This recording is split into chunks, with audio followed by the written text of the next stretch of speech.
lot of people have been saying that they bought this and like instantly returned it within like that day. Instantly returned it. The Legion Go 2, is it worth getting it over the first Legion Go? Yes. Maybe. If you've paid $1,000 for this, you don't want to hear it's getting there. Welcome to a special episode of Tom's Guide Handheld Showdown, where earlier on in this year, we pitted the best gaming handhelds available and asked you guys to vote on the winner. Excitingly, you guys voted for the ASUS ROG Ally X as the 2025 champion, but before the confetti had settled, new devices had been announced. And now we have 3 new consoles to talk about: the Lenovo Legion Go 2, the ROG Xbox Ally X, and the MSI Claw A8. In this episode, we want to get into all the fallout and reaction to these new devices, preview the MSI Claw A8, and answer some of the questions from you, the audience, and see what you guys want from your handhelds in 2026. So let's get into it.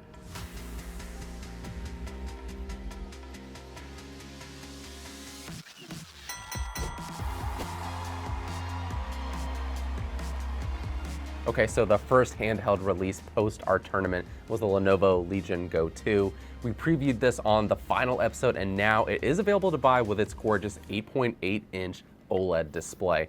Tony, you were a little less impressed when it actually came time to reviewing this. What disappointed you most? The main thing that disappointed me was the price. As configured, this is $1349, which is super expensive, so, you know, very hard to actually recommend to people. And then, of course, as you guys know, I've always complaining about this, Windows 11. This is running stock Windows 11, and even before we started shooting like this video. Already more updates. Updates, all this stuff, very frustrating to deal with. And then the battery life was not great, 2 hours and 15 minutes per our testing, so it's like all these things, like I really wanted to like this.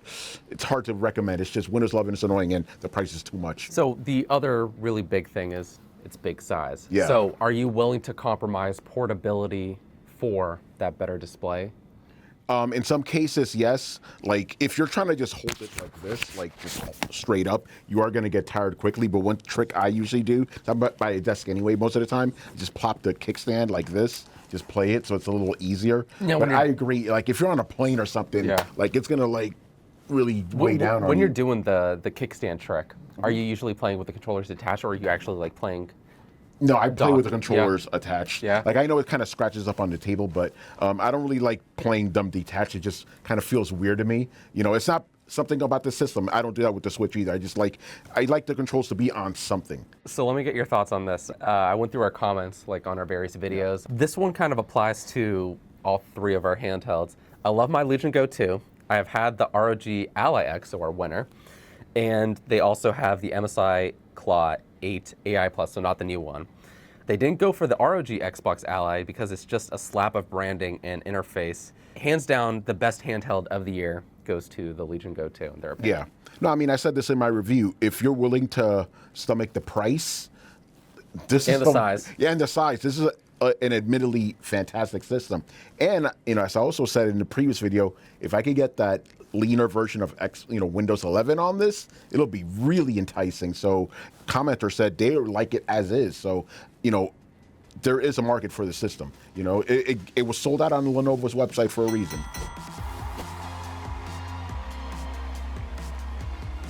Then next, there was a ton of excitement as the rumors of Xbox partnering with ASUS for a handheld got a lot of buzz in our community. These rumors came true with the ROG Xbox Ally and Ally X, which launched back in October. People were stoked about getting a console experience on a handheld, but honestly, the reception's been a little bit mixed, with people pointing to one major caveat: this is not an Xbox. But Tony, why do you think this is or isn't an Xbox? Well, it's not a matter of thinking. I know it's not an Xbox because you can't play all your Xbox games on it. Original Xbox games, Xbox 360 games, and even some Xbox One games cannot run on this. Basically, whatever runs on Xbox PC Game Pass will run on this. If it's not on PC Game Pass, it ain't running on it. Let's just be honest. It is an ASUS ROG Ally with like Xbox controllers slapped to the side. This is our winner. This is our winner, the Ally X. Yeah, just in a different fatter form. Controllers and a new interface. Yeah, but I want to completely like dunk on this because there are some good things. I really love the leaner version of Windows, which actually does make a big difference when it comes to performance and battery life. Like it's just really good. And if you're familiar with the Xbox interface, like it's easy to navigate. And I really enjoy the ergonomics. Like, it looks weird, 100%. but when you hold it, it's like, oh my God, this feels so good. Like, I want other handhelds to do this. Like the handhelds, right? Like the handhold specifically, it just feels so good. When this was first rumored, I'm like, this looks way too big. But when I finally got it in hand, I was a bit of a believer. I'm like, okay, I get it. Like, this actually feels like the closest It's really good, yeah. to a full, like a traditional Xbox controller in a more portable form factor. Yeah, you and wouldn't handheld. think, like you said, it looks very heavy, but the weight distribution is really It smart helps on so you. much. Like, even though this is a chunky boy, this is heavy, but the way you're holding this, it distributes the weight a lot better. It makes it more ergonomic. Like, I can play my games for a lot longer. Even though my original ASUS ROG Ally, for like 2 years ago now, Yeah. it's smaller, it's lighter, but this helps distribute the weight a lot better. I can play much longer with this new design. Yeah, here. super comfortable design. Again, I want more handhelds to literally just copy that design. It's so good. But before we get too far into these other handhelds, I want to make one thing clear right now. This full screen experience, it's available on all these other Windows 11 gaming handhelds right now. You can actually update your Windows 11 to one of the preview versions, and you can install it right now. And by the time you're watching this video, it actually might be part of the public release. So you can actually launch into the full screen experience. You can get that more optimized, less Windows 11 bloat happening in the background to get slightly better performance. But the important thing, and the reason Tony and I love it so much, is that you don't have to deal with the Windows 11 desktop experience as much anymore. You can jump into your games a lot quicker, very similar to SteamOS, which, you know, the fact that Windows 11 is now playing catch up is really great. But while this was an exclusive feature with the ROG Xbox Ally X at first, it's, you know, it's coming to every other handheld right now.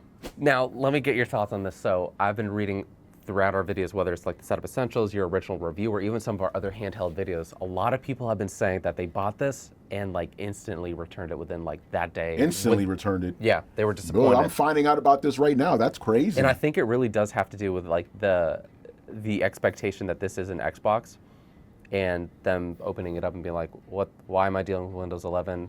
This is a computer. Yeah, that's a good point, because if you buy like a Legion Go 2, you know you're gonna have to go through that whole process.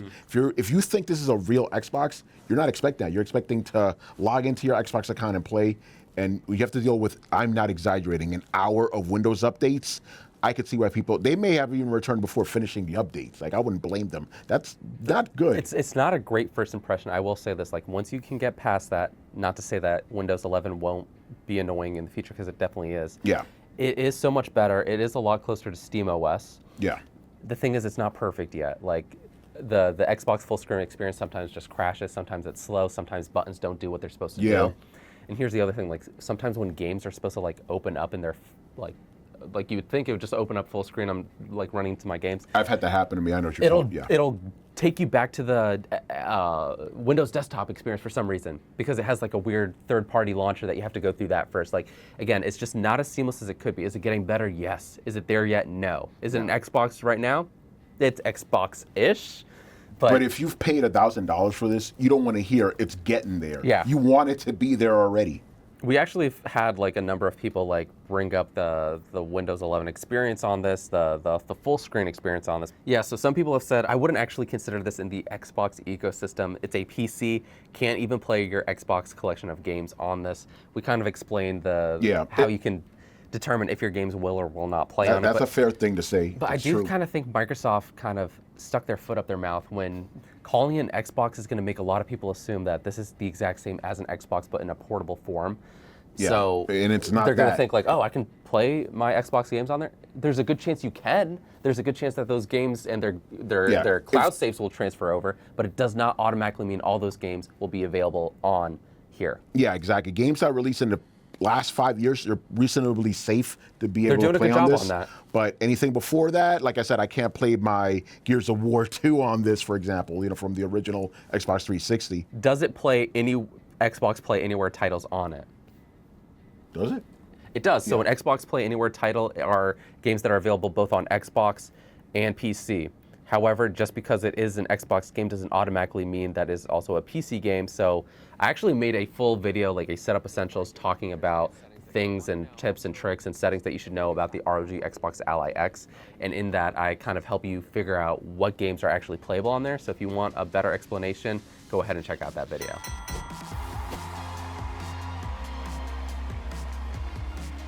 Now, I'm excited to share this next device because I've always appreciated MSI working with Intel to shake things up in the handheld market. It didn't always work, especially with the original Claw 7, but I appreciated that option. That being said, here I have their latest device. This is the MSI Claw A8, and this is actually MSI's first version of a handheld with an AMD chip. So what this means is it's putting this more in line with the other handhelds that we've seen released over the past year and even before that. Which all have an AMD chip. The ROG Xbox Ally X. The Steam Deck. Even the Steam Deck, yeah. So the fact that MSI now has a variant with AMD poses a lot of interesting questions. So at first glance, besides the color difference, actually the body itself looks and feels pretty similar to the original 8 AI Plus, although a little bit more ergonomic, and I'll get into that. But at its core, we still have the same display, 1920 by 1080 8-inch display. Not OLED, but actually still really nice, gets pretty bright, good colors. Inside, instead of 32 gigabytes of RAM, it's actually now just 24 gigabytes of RAM. So a little bit of a, not a spec bump, what would you call that? A spec down? A little bit downgrade there. So here's what's interesting. This is basically the same specs as the ROG Xbox Ally X, but with a larger display. What do you think of, and I'm just going to ask very bluntly, what do you think of MSI caving in and just going, forget it, we're putting an AMD chip on this? So when I first heard the rumors that MSI was going to be introducing a new handheld with AMD, I'm like, does that mean the game is over with Intel? Like, does that mean we're not getting another like Claw 8 AI Plus 2 or whatever it would be? Yeah. Because here's the thing. The Claw 8 AI Plus is arguably, out of all the handhelds that we've had in our showdown, the most powerful and one of the most unique because of that Intel chip. It can get, in some games, an extra 5 to 10 frames per second, which is pretty significant. And it was at the time the most expensive, but right now it's sitting at the same price as like the ROG Xbox Ally X. It's cheaper than the Lenovo Legion Go 2. But no, apparently this is going to be another variant. They want to appeal to both gamers who want AMD, or if they still want to stick around with Intel. They're giving both options right now. But what is it about this specific system that like really makes it stand out for you? Because this isn't your first time with it. You actually got to play this, you got to try it. Like, can you tell me, do you actually notice a difference in performance? Overall, like, it's not that much different than the Z1 Extreme, and that's kind of been the story with other handhelds that have gone from Z1 Extreme to Z2 Extreme. I think the real benefit really comes from the added efficiency. So when it comes to actually playing this on the go unplugged, you're getting a little bit more runtime with it. That's the real benefit with the new chip there. How much? Pricing? Yeah. It's probably going to be around $1,000 to $1,100, but I don't think that's been locked in yet. So it's definitely on the higher end, but still a little bit more affordable than the Legion Go 2, and kind of like right in the same space. On par with the Xbox Ally, Ally X. Did we get any comments about this guy? Yeah, a lot of people are now interested, which one should I get? Should I get the 8 AI Plus or should I get the newer A8? And, you know, the names just roll off the tongue, don't they? Not really. But in reality, look, the original 8 AI Plus is still going to have better performance than this, I think, in most games. In reality, it's probably going to be like neck and neck in a lot of things, but the Intel chip still has an extra maybe like 5 frames per second added performance over this. So why would you want this over the previous one then? I think if you're just like team AMD, like if for whatever reason, like there are certain games that for whatever reason are just better optimized for AMD chips. If you find that most of your games are better optimized for AMD chips, that would probably be the biggest reason you'd want the AMD version here. One thing that really stuck out to me is that MSI is going to have variants not only in terms of colors, but chips, AMD and Intel. And we know Panther Lake is coming, so do you think it's possible we could see that variant? I think it would be a no-brainer. Hopefully we do, because if the past iterations have shown anything, it's like you can get really great performance and efficiency out of them. The drivers are there now. There's game developer support for them. Upscaling is on par with AMD and NVIDIA right now. So I want to see Intel stay in the mobile gaming space, and I think it would be a no-brainer not to see another update to this with an Intel variant. Yeah, especially since we actually saw a noticeable increase from going from one Intel chip to the next generation. So, you know, now that we know Panther Lake is on the way, I think it'll be a no-brainer for sure.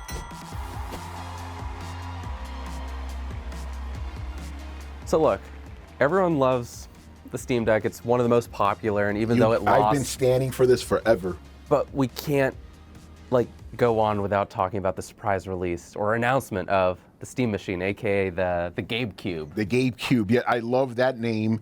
Yeah, and you're kind of underselling it. That was a megaton announcement.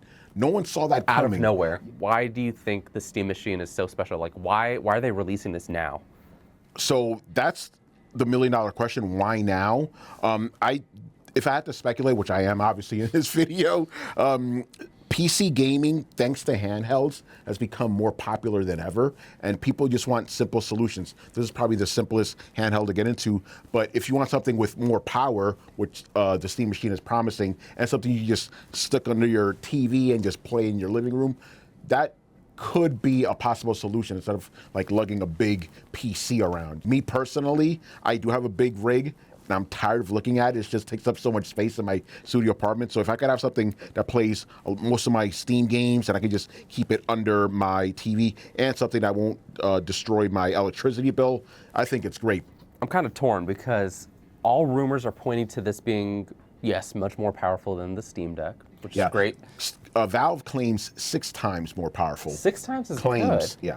But it also seems to be that it's going to be less powerful than the PS5 and the Xbox Series X, which came out 5 years ago? 5 years ago at the time of now? this recording, and our friends over at Digital Foundry who, they went to an event to check it out, they said power-wise, it's between an Xbox Series S and a PS5, but closer to the PS5 end. Regardless, less powerful. For a machine that's already 5 years old. Yeah. So is it already dead on arrival? Like, do people just not care about the performance when it comes to a device like this? They may not, and it's something I'm just going to throw out there. We obviously don't know the price of it, but given how much money Valve makes, they could theoretically sell that at a loss and undercut the PS5. Just throwing that out there, probably not. Some people have speculated this could be priced like a PC, which would mean over $1,000. Didn't they actually say that? Didn't they say, like, expect pricing to be like a PC, not a console? Yeah, they did say that. So that doesn't that just make it, okay, if a console's already, with the price hikes, like, what, $700 now? It's $750 for the PS5 Pro at the moment, yes. So what is not a console?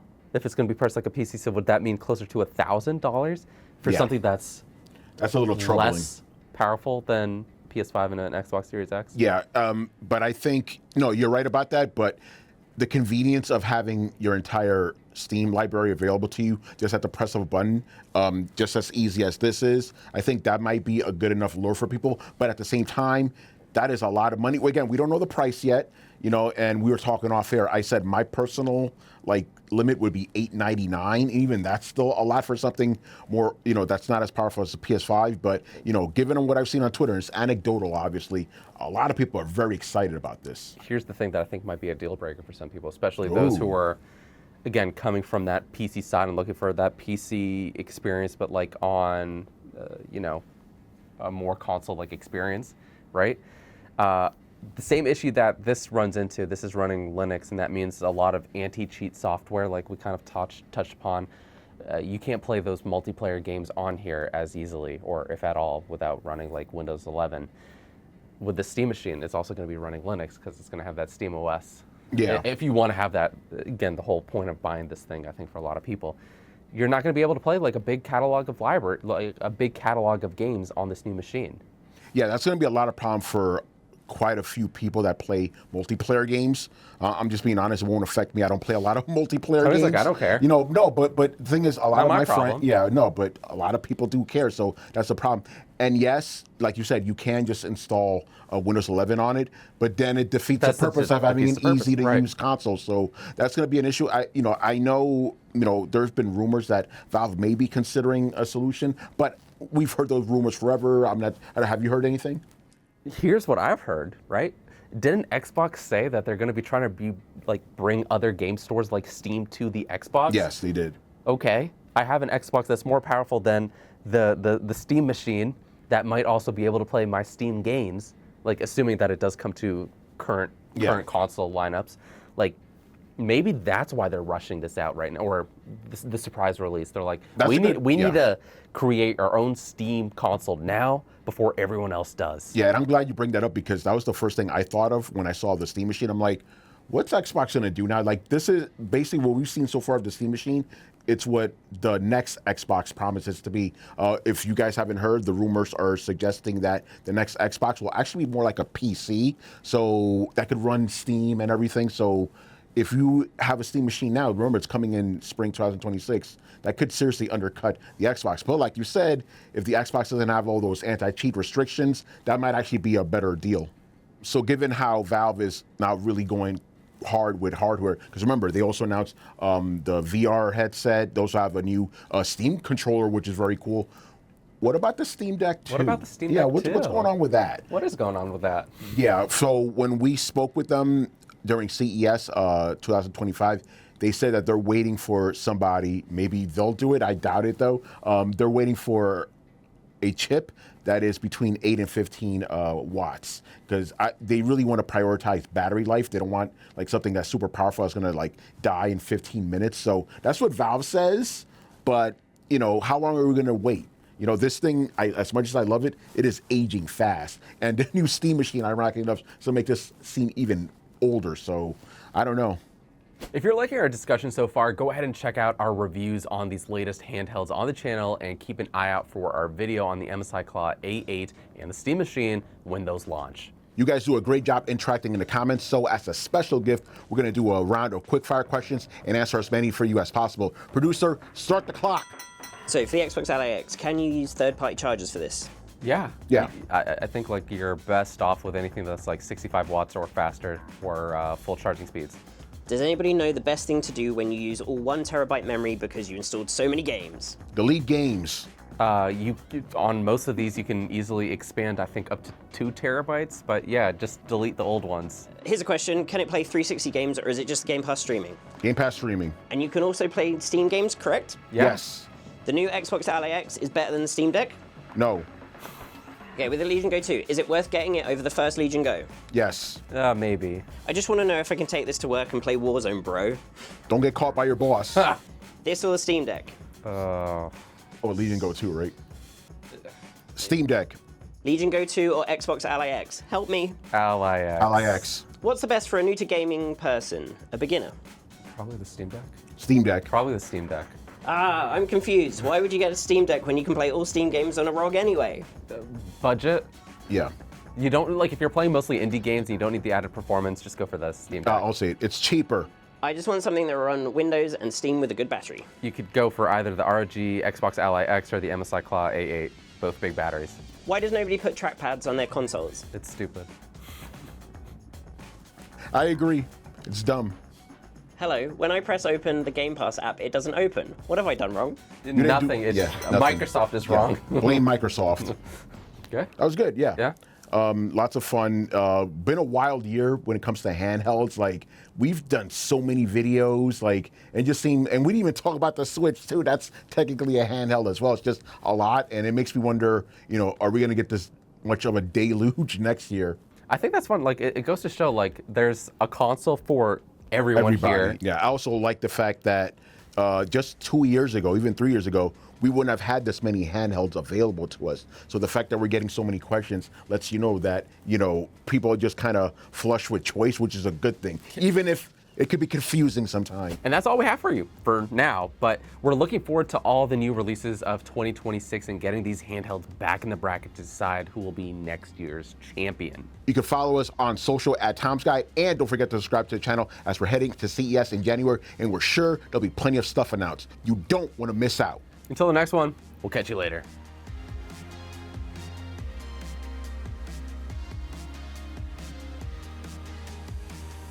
I mean, I've seen a lot of people just call it straight up trash. Like, this is... How do they really feel, though?